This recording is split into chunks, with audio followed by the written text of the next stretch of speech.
Bapa di surga, kami berterima kasih pada sore hari ini kami boleh kembali bertemu untuk melanjutkan pembelajaran setelah selesai buku Katekismus Westminster 1 dan 2, kami masih dapat melanjutkan pembahasan buku Tulip 5 Pokok Calvinism. Kami berdoa Bapa, kiranya Engkau terus menolong kami ketika bertambah pemahaman kami, kiranya bertambah pula rasa syukur yang tidak berkesudahan di hati kami, dan juga kerajinan melayani Tuhan, kekaguman kepada Tuhan, dan ketundukan secara total kepada Tuhan.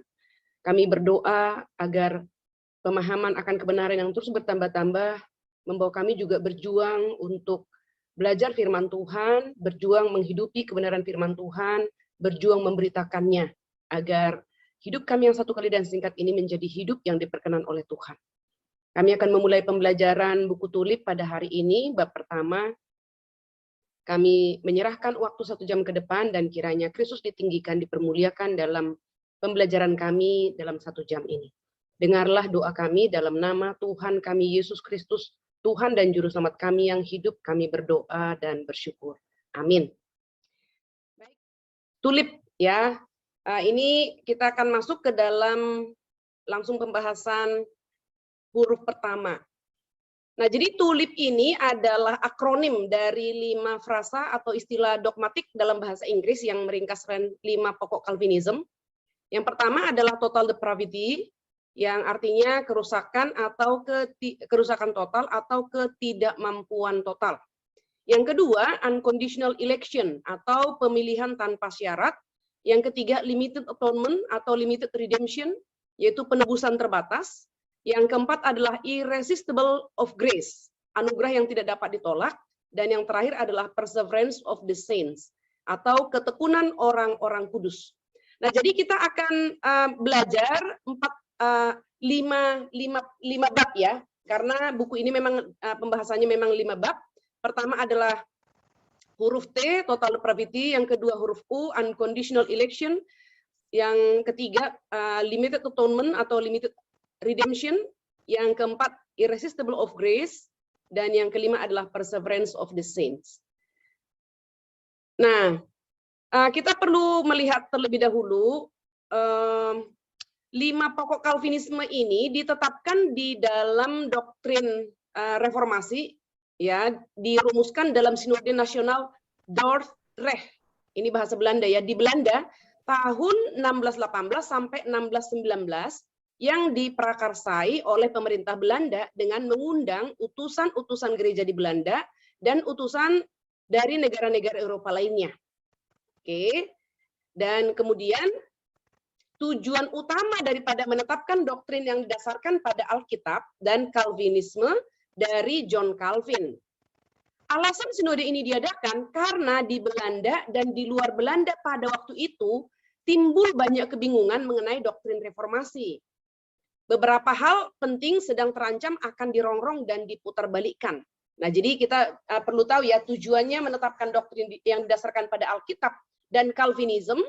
Alasan sinode ini karena timbul banyak kebingungan mengenai doktrin reformasi, khususnya beberapa hal sehubungan dengan 5 pokok Calvinisme ini nanti yang akan dirumuskan ya. Jadi ada beberapa hal penting sedang terancam dan akan dirongrong, diputarbalikkan.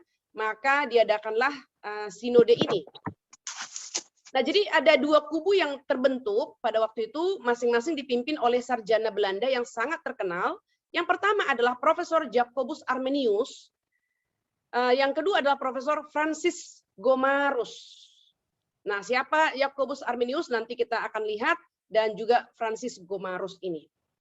Nah, pertentangan di antara kedua kubu semakin memanas setelah Jacobus, ya ada salah penulisannya, Jacobus Arminius meninggal sehingga para pengikutnya menerbitkan buku remonstran atau protes yang di dalamnya doktrin Arminius diringkas dan dipertahankan. Nah, jadi berarti Profesor Jacobus Arminius ini memiliki pengajaran, lalu setelah beliau meninggal, para pengikutnya itu menerbitkan buku remonstran. Terhadap buku itulah nanti kemudian pemerintah Belanda mengadakan sidang sinode ini. Oke, sekarang kita akan lihat 5 poin pandangan Arminius. Jadi Jacobus Arminius ada 5 pandangan, dan Gomarus, ya Profesor Gomarus itu nanti yang menjadi kubu reform lah begitu ya. Yang pertama, poin pandangan Arminius yang ditegakkan oleh penerusnya setelah Arminius meninggal. Yang pertama, mereka mengatakan kehendak bebas manusia untuk memilih yang baik atau yang jahat. Jadi poin pertama adalah kehendak bebas manusia untuk memilih yang baik atau yang jahat. Yang kedua, pemilihan Allah yang bersyarat terhadap manusia didasarkan pada iman dan perbuatan-perbuatan baik manusia yang sudah diketahui Allah sebelumnya. Yang ketiga, penebusan yang bersifat universal. Karena semua umat manusia mempunyai kemungkinan untuk dapat ditebus sebagai akibat dari pekerjaan Kristus. Di dalam penebusan ini perlu dimanfaatkan oleh manusia itu sendiri berdasarkan imannya. Yang keempat, keterbatasan pekerjaan Roh Kudus sebab dia memanggil manusia untuk bebas memilih bertobat dan manusia dapat menolaknya. Dan yang kelima, kemungkinan-kemungkinan orang kudus untuk kehilangan anugerah Allah. Nah, ketika 5 poin Arminius ini diajukan oleh remonstran kepada pemerintah Belanda, maka sebenarnya ini adalah aksi dan reaksi begitu. Jadi ketika kaum Arminius ini mengadakan aksi, maka ada reaksi pemerintah Belanda. Segera pemerintah Belanda mengundang gereja-gereja di Belanda dan juga gereja-gereja di sekitar Eropa ya untuk mengadakan sinode.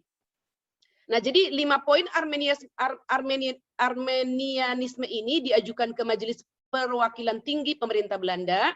Tanggapan pemerintah Belanda adalah mengadakan sidang sinode Dordrecht ya untuk seperti tadi reaksi terhadap 5 poin Armenian. Dan sinode Dordrecht ya yang biasa dikatakan Synod of Dordrecht ya berlangsung selama 7 bulan Bapak Ibu. Ya, selama 7 bulan. Dengan banyaknya 154 kali sidang. Ya, hasilnya setelah mereka bersidang 7 bulan 154 kali, hasilnya adalah setelah membahas 5 poin Armenianisme ini, tidak ada bukti yang ditemukan bahwa pokok-pokok Armenianisme sesuai dengan firman Tuhan. Tanggapannya, hasil daripada sinode yang 7 bulan itu adalah dirumuskanlah 5 pokok Calvinisme dengan singkatan dalam bahasa Inggris TULIP ya yang sesuai dengan firman Tuhan dan ajaran reformasi atau Calvinisme. Jadi ini sejarah mengapa ada 5 poin Calvinisme ini Bapak Ibu. Nah, sekarang kita akan masuk kepada pembahasan total depravity. Dasar doktrinnya ya kita sudah tahu bersama-sama total depravity ini bukan hasil rekaan manusia. Karena apa? Karena kalau coba kita lihat ya, Alkitab kita, Kejadian pasal 3. Jadi pasal 1, pasal 2 adalah penciptaan, pasal 3 itu membicarakan tentang kejatuhan, ya enggak? Manusia jatuh ke dalam dosa, ya kan? Manusia jatuh ke dalam dosa. Kejadian 3 ayat 1 sampai 14 menceritakan tentang kejatuhan manusia. Ya, jadi nanti pasal 5 itu bicara tentang redemption. Ayat 15 ya. Pasal 3 ayat 15 bicara tentang redemption. Jadi jelas ya, total depravity ini bukan hasil rekaan manusia, tapi berdasarkan firman Tuhan. Dikatakan berulang ya dalam Alkitab, kecenderungan manusia berdosa adalah membenci Allah dan sesama. Dan dari mana tabiat manusia ini hadir? Ini kita sudah belajar dari buku katekismus ya, Bapak Ibu yang mengikuti katekismus harusnya lebih mudah mengikuti istilah-istilah ini. Jadi adanya original sin. Original sin ini adalah dari Kejadian 3 di mana Adam dan Hawa jatuh ke dalam dosa, maka semua umat manusia mewarisi dosa. Itu namanya original sin. Ya. Original sin ini kemudian yang akan menghasilkan actual sin atau perbuatan-perbuatan dosa. Original sin ini adalah warisan bibit dosa yang kita warisi dari orang tua kita ya turun temurun, dan dosa yang kita pertanggungjawabkan adalah actual sin kita masing-masing. Nah, bukti daripada actual sin ini misalnya coba kita lihat di dalam Roma pasal 1 ayat 18 sampai ayat 32 itu membicarakan tentang kefasikan manusia berdosa. Coba kita lihat ayat 18 saja. Sebab murka Allah nyata dari surga atas segala kefasikan dan kelaliman manusia yang menindas kebenaran dengan kelaliman. Jadi manusia berdosa itu yang sudah ada original sin, maka actual sin-nya itu adalah mereka menindas kebenaran dengan kelaliman. Ayat 21, sebab sekalipun mereka mengenal Allah, mereka tidak memuliakan Dia sebagai Allah atau mengucap syukur kepadanya. Sebaliknya, pikiran mereka menjadi sia-sia dan hati mereka yang bodoh menjadi gelap. Ayat 23, mereka menggantikan kemuliaan Allah yang tidak fana dengan gambaran yang mirip dengan manusia yang fana. Burung-burung, binatang-binatang yang berkaki 4, atau binatang-binatang yang menjalar. Penyembahan berhala dan dewa-dewa ya. Ayat 25, sebab mereka menggantikan kebenaran Allah dengan dusta dan memuja dan menyembah makhluk dengan melupakan penciptanya. Nah, jadi buah-buah pikiran manusia berdosa itu ayat 28, dan mereka tidak merasa perlu untuk mengakui Allah, maka Allah menyerahkan mereka kepada pikiran-pikiran yang terkutuk sehingga mereka melakukan apa yang tidak pantas. Penuh dengan rupa-rupa kelaliman, kejahatan, dan seterusnya. Nah, jadi itulah kehidupan daripada orang-orang di dalam dosa. Nah, Mazmur 51 ayat 7, di sana juga ketika Daud telah berbuat dosa, ya berzina dengan Batsyeba, Daud menggumulkan, mengapa saya melakukan dosa ini? Maka Tuhan juga memberikan inspirasi kepada Daud untuk memahami tentang dosa yang, bibit dosa yang ada pada dirinya. Dia seorang raja sebenarnya.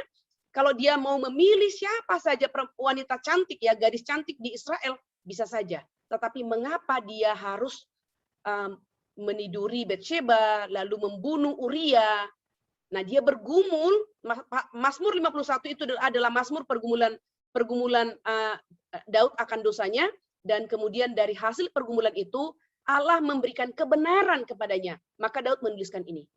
Sesungguhnya dalam kesalahan aku diperanakan, dalam dosa aku dikandung ibuku. Jadi ini adalah ayat yang menunjukkan original sin. Setiap anak-anak kita telah dikandung di dalam dosa. Jadi setiap anak-anak kita itu, mereka tidak menjadi manusia berdosa ketika mereka melakukan dosa pertama kali. Tapi mereka sudah menyandang natur berdosa, itu sebabnya dari kecil ya anak-anak kita itu sudah memiliki potensi untuk menaklukkan orang tuanya dengan tangisannya, ya kan, dengan teriakannya. Jadi manusia berdosa itu ingin menaklukkan sesamanya, ingin ya menarik ya semua perhatian kepada diri mereka. Nah, itu sebabnya Bapak Ibu penting sekali mengajarkan firman, mengajarkan kebenaran kepada anak-anak kita sejak kecil, supaya mereka dari kecil mengenal kebenaran. Supaya mereka dari kecil tahu bahwa mereka adalah manusia berdosa dan Yesus adalah Allah yang datang ke dalam dunia, mati menggantikan hukuman dosa mereka di atas kayu salib. Nah, ini tidak boleh ditunda. Memang dari usia 1, 2, 3 tahun mereka belum bisa, tapi itu adalah penanaman konsep. Ya, untuk Batita Balita misalnya di buku KYP, itu sudah muncul Allah Tritunggal Bapak Ibu. Ya, Allah Tritunggal. Jadi kita hanya penanaman konsep kosakata. Berikutnya adalah nanti akan repetisi berkembang ya, akan diulang lagi topiknya, tapi berkembang akan bertambah definisi, bertambah pengertian, begitu. Nah, jadi kita lihat pertama sekarang, kerusakan total tidak berarti. Nah, di sini kita lihat kalau Bapak Ibu memiliki buku 5 Pokok Calvinism, ini kita ada di halaman 1 ya. Ya, kerusakan total tidak berarti kerusakan mutlak. Nah, gambar ini Bapak Ibu saya ambil dari buku Katekismus Westminster. Bapak Ibu yang sudah mengikutinya sudah tahu ya. Gambar ini mau memberikan kepada kita bahwa manusia berdosa itu original creation seperti gelas dengan air putih yang murni ini, belum tercemari. Ini adalah original creation. Penciptaan tanpa dosa, ya. Jadi Allah mencipta manusia itu dengan sempurna tanpa dosa. Tetapi Kejadian pasal 3, dosa masuk ke dalam dunia, ini setetes, ya, setetes. Dengan setetes ini, maka seluruh air dalam gelas ini tercemar. Ini namanya kerusakan total. Air ini semua rusak total. Tidak ada satu tetes dalam gelas ini yang tidak tercemar. Nah, inilah yang kita definisikan rusak total. Ya, tercemar dalam luas cakupannya. Jadi seluruh cakupan, tidak ada satu cakupan dalam gelas ini air yang tidak tercemar. Nah, kalau dikatakan kerusakan total tidak berarti kerusakan mutlak, yang dimaksudkan kerusakan mutlak itu adalah gelas yang hitam ini, ya. Ini adalah gelas di mana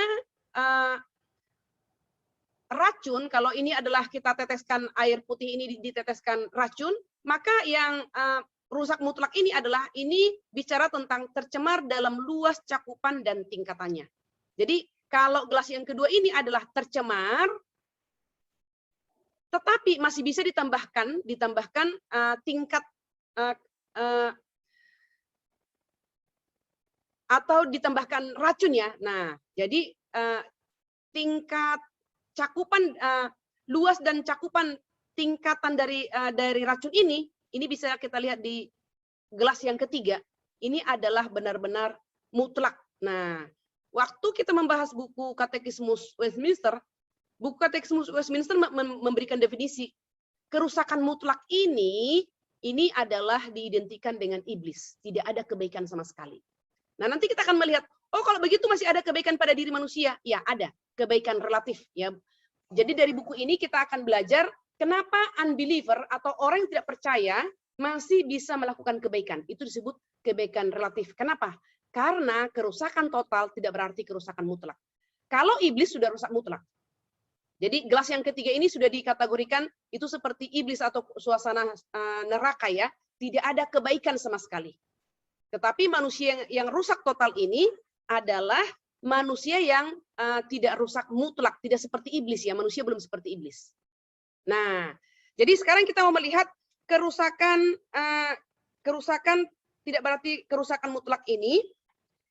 Ini diilustrasikan, ya, kerusakan tidak mutlak ini seperti ketika anak-anak berbohong, ya, mereka sering menceritakan kebohongan-kebohongan kecil, dapat menceritakan kebohongan yang jauh lebih buruk. Nah, ya kan? Jadi anak bisa berbohong kecil-kecilan, tapi mereka bisa berbohong lebih banyak lagi. Tetapi kebohongan-kebohongan kecil yang mereka lakukan itu pun sudah merupakan suatu kesalahan. Ya, sama sekali tidak ada kebaikan dalam kebohongan yang mereka lakukan. Karena itu mereka dapat disebut jahat. Namun mereka tidak sejahat yang dapat mereka lakukan. Nah, kurang lebih begitu penggambarannya, ya. Lalu kemudian kita lihat Hitler, ya. Hitler itu memang jahat, tetapi ya dia katakan Hitler adalah seorang yang kejam dan brutal, tetapi bahkan dia pun dapat melepaskan sejumlah desa di Prancis atas permohonan seorang pastor. Jadi di dalam Holocaust, ya, pembasmian orang Yahudi oleh Hitler di Jerman, ada cerita-cerita di mana Hitler ini membebaskan sejumlah desa di Prancis atas permohonan seorang pastor. Begitu. Kemudian pada masa pemerintahan Saul, ya, suatu peralihan terjadi. Di sini kita lihat dalam 1 Samuel 16:14, tetapi roh Tuhan telah mundur dari Saul dan sekarang ia diganggu oleh roh jahat yang daripada Tuhan. Dengan kata lain, pada periode awal dari pemerintahannya, Saul tidak bertindak seburuk yang dilakukannya pada masa berikutnya. Nah, jadi kita masih bicara tentang kerusakan total ini, ya. Kerusakan total bukan kerusakan mutlak. Nah, di dalam gereja selalu ada orang-orang munafik, ya, orang-orang yang menjalankan ibadah secara lahiriah, tetapi menyangkali kekuatan dari ibadah tersebut. Oke. Lalu kita lihat juga di dalam Alkitab, ya, misalnya dalam Kejadian 20 kita membaca bagaimana Raja Abimelek tidak melakukan dosa separah yang dapat dilakukannya karena Allah mencegah dia dari perbuatan zina dengan Sarah istri Abraham. Kemudian Paulus ya menulis kepada jemaat Kristen di Tesalonika, secara rahasia kedurhakaan telah mulai bekerja, tetapi sekarang masih ada yang menahan. Nah, jadi itulah kenapa dikatakan total depravity itu kerusakan total, tidak berarti kerusakan mutlak. Oke. Yang kedua, kita lihat kerusakan total tidak berarti kehilangan kebaikan relatif. Ini tadi ya lanjutannya. Nah, kebaikan relatif ini kita lihat Katekismus Heidelberg ya, Katekismus Heidelberg memberi definisi kebaikan hanya perbuatan-perbuatan yang dilakukan dari iman yang sejati sesuai dengan hukum Allah dan bagi kemuliaannya. Ya, Bapak Ibu, kalau ada kesempatan juga bisa ya, kita kan sudah belajar Katekismus singkat Westminster. Katekismus yang bagus satu lagi adalah Heidelberg Catechism yang dibahas oleh Pendeta Billy. Katekismus singkat Westminster ini secara bertahap saya akan upload di YouTube. Bagi teman-teman Bapak Ibu yang mau nanti melihat, boleh nanti saya akan buka linknya setelah diupload satu demi satu. Tetapi Katekismus Heidelberg yang dibahas oleh Pendeta Billy itu sudah ada di YouTube Bapak Ibu. Jadi Bapak Ibu juga bisa mengikuti seri demi seri ya. Pertanyaan 1, 2, 3 dan seterusnya itu bagus sekali Pendeta Billy membahas Katekismus Heidelberg. Nah, jadi Katekismus Heidelberg ini memberikan definisi kebaikan. Kebaikan adalah hanya perbuatan-perbuatan yang dilakukan dari iman yang sejati sesuai dengan hukum Allah dan bagi kemuliaannya. Dan Katekismus Heidelberg memberikan ya ada 3 unsur yang terdapat dalam perbuatan yang sesungguhnya atau perbuatan yang dilakukan dengan iman yang sejati. Yang pertama yaitu iman yang sejati. Yang kedua, kesesuaian dengan hukum Allah. Dan yang ketiga, motivasi yang benar. Nah, jadi ini bisa kita ukur Bapak Ibu terhadap kebaikan yang kita lakukan atau kebaikan orang lain. Jadi ada 3 unsur dalam kebaikan yang sejati itu ya, yaitu iman yang sejati, berarti yang melakukannya adalah orang yang sudah beriman, yang sudah memiliki saving faith. Yang kedua adalah kesesuaian dengan hukum Allah dan motivasi yang benar. Bapak Ibu masih ingat, berulang kali saya katakan, kekristenan itu adalah etika motivasi. Jadi motivasinya benar. Nah, jadi perbuatan baik secara relatif bisa secara lahiriah benar, tetapi tidak bersumber dari iman yang sejati atau tidak dilakukan untuk kemuliaan Allah. Nah, ini dia. Jadi melalui pembahasan total depravity ini kita akan mengerti sekarang akan lebih mengerti mengapa orang lain itu maksudnya adalah unbeliever ya, orang yang belum percaya kepada Tuhan atau orang yang belum memiliki iman yang sejati, mereka bisa melakukan kebaikan. Kebaikan mereka disebut kebaikan relatif. Nah, non-Kristen melakukan kebaikan yang baik secara relatif meski mereka dalam kerusakan total. Ya. Kerusakan total adalah secara positif. Jadi kalau kita lihat secara positif, selalu dan semata-mata berbuat dosa. Jadi kerusakan total secara positif ini adalah selalu dan semata-mata berbuat dosa. Di dalam Kejadian pasal 6 ayat 5 dikatakan di sana bahwa kejahatan manusia besar di bumi dan bahwa segala kecenderungan hatinya selalu membuahkan kejahatan semata-mata. Ya, jadi di sini kita melihat deskripsi mengenai kejahatan ya, kejahatan manusia itu besar ya, kejahatan itu telah menembus sampai bagian yang terdalam dari manusia. Bukan hanya sampai kepada hatinya, bukan hanya sampai kepada pemikiran-pemikiran hatinya, tetapi bahkan sampai kepada kecenderungan hatinya. Dan menurut Alkitab, kecenderungan yang paling dalam ini semata-mata jahat dan terus-menerus jahat sepanjang waktu. Ya, jadi ini dia secara positif. Kerusakan total itu selalu dan semata-mata berbuat dosa. Kejadian 8 ayat 21 menambahkan satu informasi bahwa keadaan ini terjadi pada manusia bukan hanya pada saat manusia telah dewasa, melainkan sejak kecil. Nah, jadi perlu kita lebih memperhatikan pelayanan terhadap anak-anak ya Bapak Ibu, karena kecenderungan hati ini bukan setelah kita dewasa. Tapi kecenderungan hati ini adalah dari kecil. Yeremia 17 ayat 9 yang berbunyi, betapa liciknya hati, lebih licik daripada segala sesuatu. Ya, Kejadian 6 ini ya, Kejadian 6 Lalu Yeremia 17:9, betapa liciknya hati, lebih licik daripada segala sesuatu, siapakah yang dapat mengetahuinya? Mazmur 14 dan Mazmur 53. Nanti Bapak Ibu bisa lihat ya. Kemudian ke Roma 3 ayat 10 sampai 18.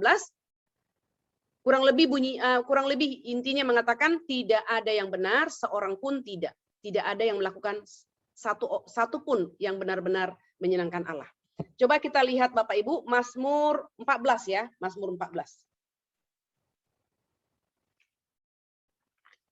Mazmur 14 ya, ayat 1 misalnya ya. Orang bebal berkata dalam hatinya, tidak ada Allah, busuk dan jijik perbuatan mereka, tidak ada yang berbuat baik. Lalu kemudian kita lihat Mazmur 53, kurang lebih sama, itu seperti kutipan persis sama. Mazmur 53 ayat 2. Orang bebal berkata dalam hatinya, tidak ada Allah, busuk dan jijik kecurangan mereka, tidak ada yang berbuat baik. Allah memandang ke bawah dari surga kepada anak-anak manusia untuk melihat apakah ada yang berakal budi dan mencari Allah. Mereka semua telah menyimpang, sekaliannya telah bejat, tidak ada yang berbuat baik, seorang pun tidak. Nah, jadi ini adalah penggambaran kerusakan total secara positif. Kemudian secara negatif adalah, kalau positif tadi ya, selalu dan semata-mata berbuat dosa, dan secara negatif ketidakmampuan total ya, ketidakmampuan total. Manusia tidak dapat melakukan kebaikan. Jadi di dalam ketidakmampuan total ini, yang dimaksud di sini manusia tidak dapat melakukan kebaikan menurut standar Allah. Karena tadi ada kebaikan relatif, itu kan kebaikan yang dapat dilakukan oleh semua orang bisa melakukan, termasuk unbeliever. Itu kebaikan relatif ya, kebaikan yang dilakukan di luar iman. Jadi sekarang kita bisa membedakan kebaikan yang dilakukan dengan iman dan diperkenan oleh Tuhan. Kebaikan yang dilakukan di luar iman kepada Tuhan itu adalah kebaikan secara relatif yang tidak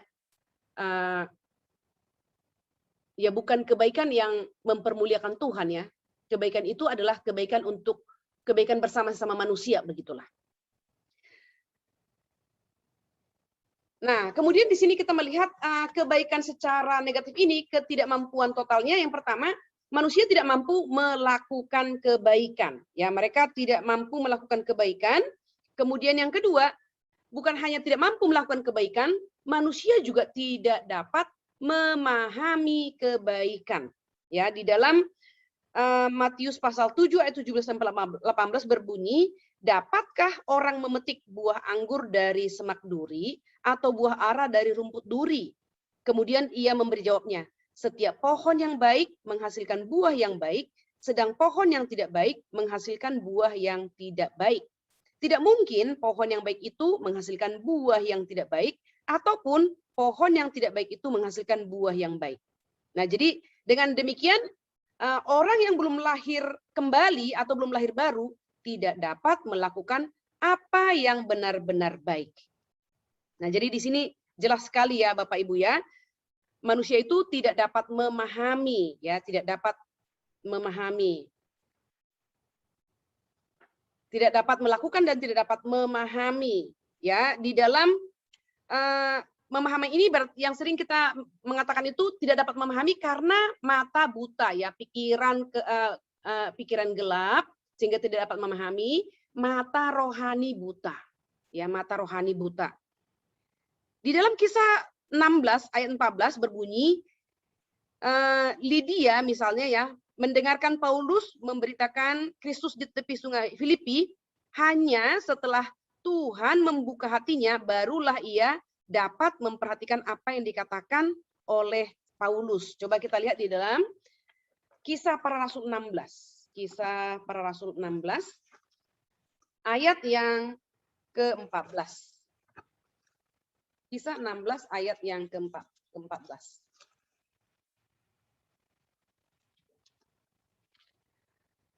Seorang dari perempuan itu bernama Lydia turut mendengarkan. Ia seorang penjual kain ungu dari kota Tiatira yang beribadah kepada Allah.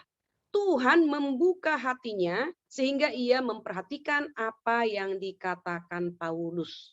Nah, jadi manusia tidak dapat memahami kebaikan atau firman jika Tuhan tidak membuka pikiran, tidak menerangi pikiran, tidak membuka mata rohani, tidak mencelikkan mata rohani yang buta, tidak membuka telinga yang tuli, tidak melembutkan hati yang keras. Kemudian dalam Efesus pasal 4 ya, kita lihat dalam Efesus pasal 4 di ayat yang ke-18.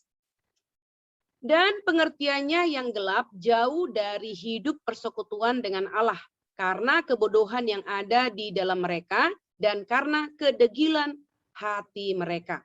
Jadi di sini kita melihat Paulus ya berbicara tentang orang-orang kafir di Efesus. Pengertian mereka gelap ya, itu yang dimaksudkan oleh Paulus, pengertian mereka gelap. Jadi ilustrasi yang lain coba kita lihat di dalam 2 Korintus pasal yang ketiga. 2 Korintus pasal yang ketiga ayat yang 12. 2 Korintus pasal 3 ayat 12 sampai 18, karena kami mempunyai pengharapan yang demikian, maka kami bertindak dengan penuh keberanian. Tidak seperti Musa yang menyelubungi mukanya supaya mata orang-orang Israel jangan melihat hilangnya cahaya yang sementara itu. Tetapi pikiran mereka telah menjadi tumpul. Sebab sampai pada hari ini selubung itu masih tetap menyelubungi mereka, jika mereka tidak membaca perjanjian lama itu tanpa disingkapkan, karena hanya Kristus saja yang dapat menyingkapkannya. Bahkan sampai pada hari ini, setiap kali mereka membaca kitab Musa, ada selubung yang menutupi hati mereka. Tetapi apabila hati seorang berbalik kepada Tuhan, maka selubung itu diambil daripadanya. Sebab Tuhan adalah roh, dan di mana ada roh Allah, di situ ada kemerdekaan. Dan kita semua mencerminkan kemuliaan Tuhan dengan muka yang tidak terselubung. Dan kemudian kemuliaan itu datangnya dari Tuhan yang adalah roh, maka kita diubah menjadi serupa dengan gambarnya dalam kemuliaan yang semakin besar. Nah, jadi di sini Paulus memberikan satu ilustrasi tentang suatu selubung yang menutupi hati, mencegah dia untuk dapat melihat kebenaran, yang mencegah manusia. Tetapi ketika Allah bekerja dalam hati manusia, maka manusia itu dapat memberi respon kepada pemberitaan Injil Tuhan. Nah, jadi di sini kita lihat bagaimana manusia di dalam dosa tidak dapat memahami kebaikan, ya, sumum bonum kebaikan tertinggi itu tanpa pekerjaan Tuhan. Ya. Masih banyak ayat-ayat yang Bapak Ibu bisa membacanya nanti di dalam Yohanes 1 ayat 11, Yohanes 8 ayat 43, di situ bicara sebab kamu tidak dapat menangkap firman-Ku misalnya. Lalu Matius 13 ayat 14, kamu akan mendengar dan mendengar namun tidak mengerti. Kamu akan melihat dan melihat namun tidak menangkap. Nah, itu karena itu tadi tidak dapat memahami kalau Tuhan tidak bekerja. Juga di dalam 1 Korintus 1 18 ayat 21, 1 Korintus 2 ayat 14, nah itu bicara tentang gambaran manusia di dalam dosa yang tidak dapat memahami kebaikan atau memahami Tuhan. Yang ketiga, kerusakan total secara negatif ini adalah ketidakmampuan total di mana manusia itu tidak dapat menginginkan kebaikan. Ya, manusia tidak memiliki keinginan ya untuk tidak menginginkan kebaikan lah ya, tidak memiliki keinginan untuk melakukan kebaikan. Nah, jadi di sini kita lihat manusia itu orang-orang non-Kristen ya, orang-orang non-Kristen bukan saja tidak dapat melakukan suatu yang benar-benar baik, ia bukan saja tidak dapat memahami kebaikan, tetapi lebih buruk lagi, ia bahkan tidak dapat menginginkan kebaikan. Jadi pada masa Ahok ya Bapak Ibu, kita kan sering sekali panas hati, bagaimanapun panas hati. Apa yang dilakukan Ahok sangat baik sekali, tetapi saudara kita unbeliever ya, memang ada juga orang Kristen juga ya, orang Kristen yang memang mau berkubang dalam dosa, yang menolak kehadiran Ahok menjadi gubernur Jakarta misalnya. Jalan-jalan yang sudah bagus, sungai-sungai yang sudah dibersihkan, ya semua Jakarta ditata, semua dirusak. Penjual-penjual di pinggir jalanan sudah dirapikan, sekarang kembali lagi. Lalu kita melihat mereka tidak menginginkan yang baik. Mereka ingin Jakarta menjadi kampung kumuh yang besar. Dan memang pada akhirnya kita akan berpikir ke sana bahwa mereka tidak menginginkan kebaikan. Mereka ingin tetap hidup di dalam ya kalau kita mengistilahkan bahasa-bahasa dari pemerintah, mereka tetap ada di dalam situasi atau kondisi Indonesia yang masih pungli, ya pungutan liar, harus masuk jalan. Bapak Ibu, saya ada di dalam segmen pendidikan ya, sampai saat ini pungli itu masih jalan. Hanya menandatangani dokumen satu, ya menandatangani dokumen satu, itu kalau di istilah pendidikan itu dokumen satu berarti kurikulum sekolah, itu dipatok. Satu sekolah 250.000. Berapa ratus sekolah, berapa ribu sekolah, dan itu akan masuk kepada pimpinan jajaran mereka, bagi-bagi 250 tanda tangan. Padahal mereka sudah mendapatkan tunjangan jabatan, sudah mendapatkan tunjangan profesi, masih tetap pungli. Tetapi ironisnya adalah, khususnya untuk sekolah-sekolah negeri, itu masih diadakan pelatihan untuk pembasmian pungli. Ironis ya Bapak Ibu, melaksanakan pungli tapi mengadakan pelatihan bersih pungli. Nah, itulah manusia berdosa. Tidak menginginkan, ya tidak dapat menginginkan kebaikan. Jadi kalau dikatakan bersih pungli itu slogan-slogan saja. Karena saya secara pribadi eksekutor di lapangan sebagai edukator ya, saya sendiri melihat, saya sendiri menyerahkan. Jadi itu bukan kata orang, saya sendiri dengan panas hati harus menyerahkan 250.000 untuk tanda tangan kurikulum per tahun ajaran, Bapak Ibu, per tahun ajaran.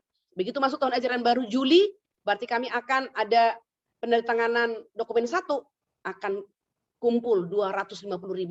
Tingkat kecamatan, 250.000, tingkat kota, berarti saya harus kumpulkan 500.000 awal tahun ajaran. Nah itu ironi sih. Begitu selesai pungli, webinar ya, sekarang ini webinar bersih pungli. Wah, jadi kita hanya tertawa saja. Setelah melaksanakan pungli baru diadakan seminar bersih pungli, dan itu hanya diberlakukan kepada sekolah negeri, sekolah swasta tidak, dan puji Tuhan ya, sekolah swasta kalau diadakan bagaimana? Kalau saya mengatakan bersih pungli tapi kenapa tetap ada pungli? Dan Bapak Ibu itu dipatok ya, dipatok ya. Nah, sekarang kita akan masuk ke dalam kesimpulan ya.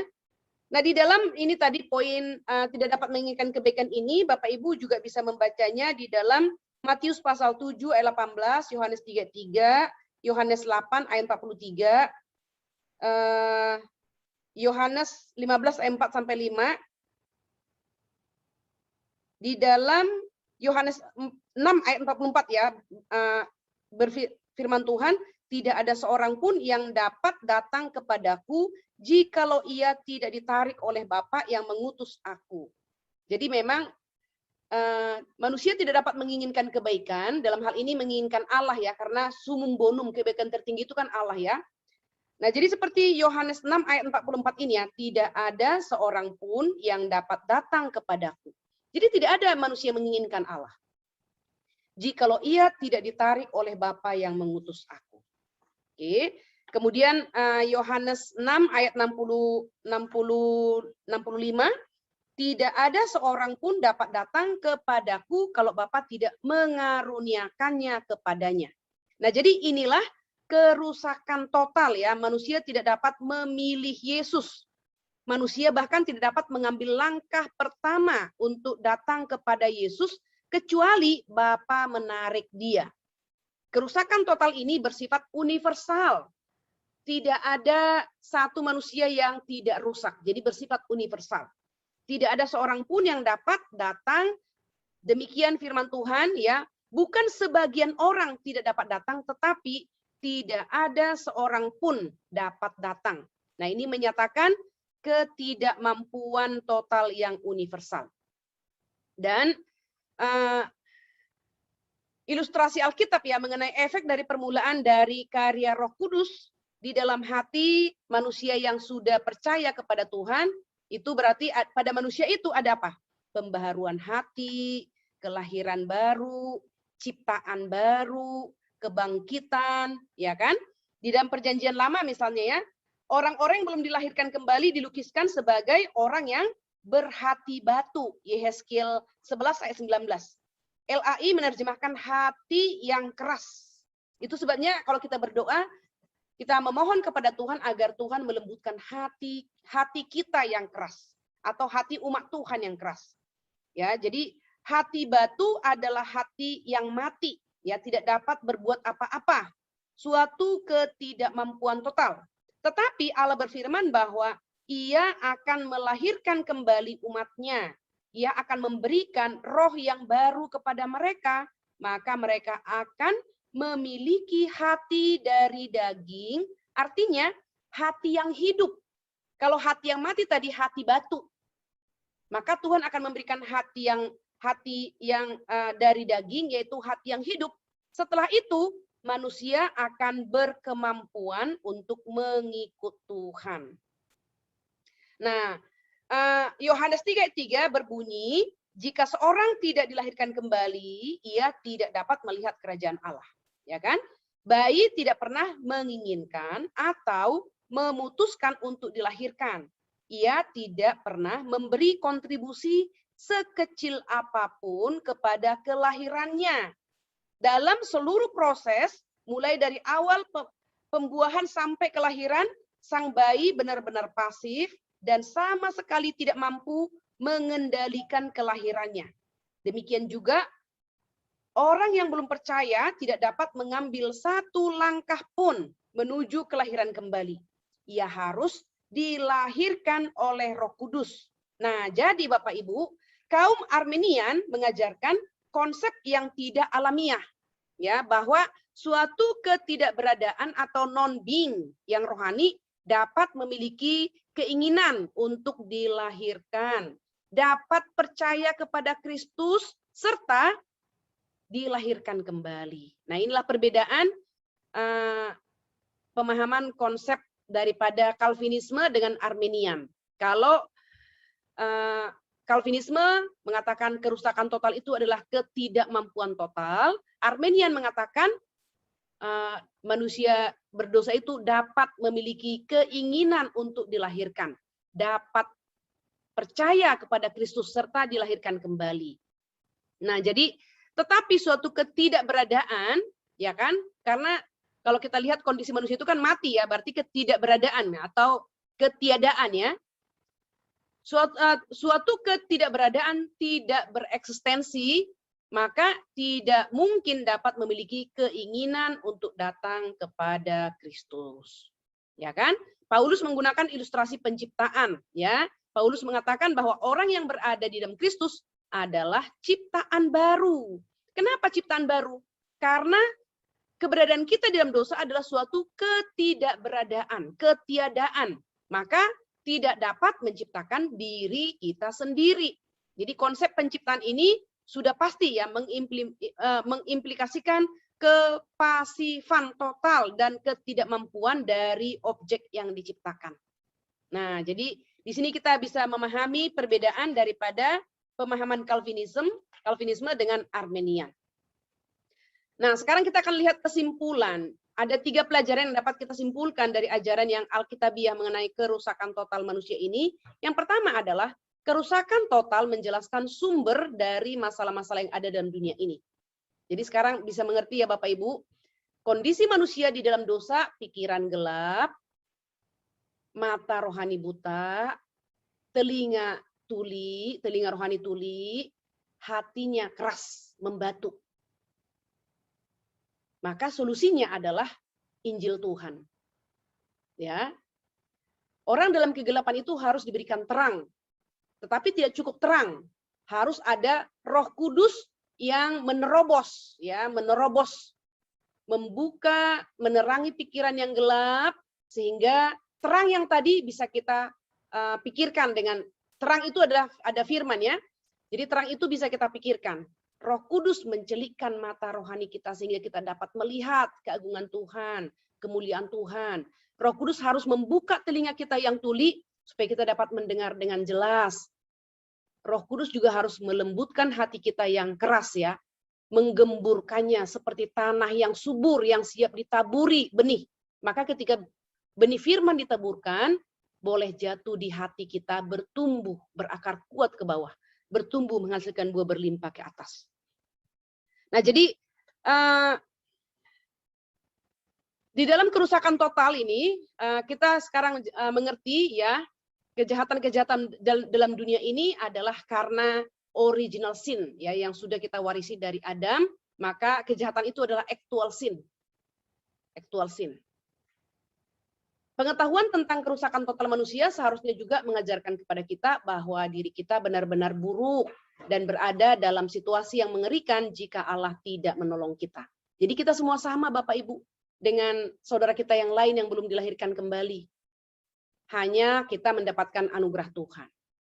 Ya, pengetahuan tentang kerusakan total manusia akan mengajarkan setiap orang bahwa jika memiliki keinginan untuk memohon, jika ia atau kita memiliki keinginan untuk memohon Allah agar menolongnya, ini karena Allah sendiri sedang berkarya dalam dirinya untuk menghendaki dan melakukan sesuatu menurut kerelaannya. Filipi 2 ayat yang ke-12. Coba kita lihat ya, Filipi 2 ayat 2 sampai 13. Ayat 12 sampai 13. Hai saudara-saudaraku yang kekasih, kamu senantiasa taat. Karena itu tetaplah kerjakan keselamatanmu dengan takut dan gentar, bukan saja seperti waktu aku masih hadir, tetapi terlebih pula sekarang waktu aku tidak hadir. Karena Allah lah yang mengerjakan di dalam kamu baik kemauan maupun pekerjaan menurut kerelaannya. Nah, jadi di sini kita lihat Bapak Ibu, poin yang pertama ini ya, kerusakan total menjelaskan sumber-sumber masalah ya. Kemudian ya, oke, di sini kita lihat bahwa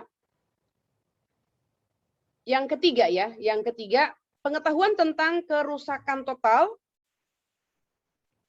mengajarkan setiap orang bahwa jika ia ya ini 3 poin ya Bapak Ibu, ini nomornya salah ini ya. Jadi 3 poin. Pengetahuan kerusakan total ini membawa kita kepada satu kesadaran agar kita lebih giat lagi mengabarkan Injil Tuhan. Karena satu-satunya cara supaya orang di dalam kegelapan dapat melihat terang adalah kita membawa terang kepada mereka. Dan terang itu adalah Injil Yesus Kristus. Amin.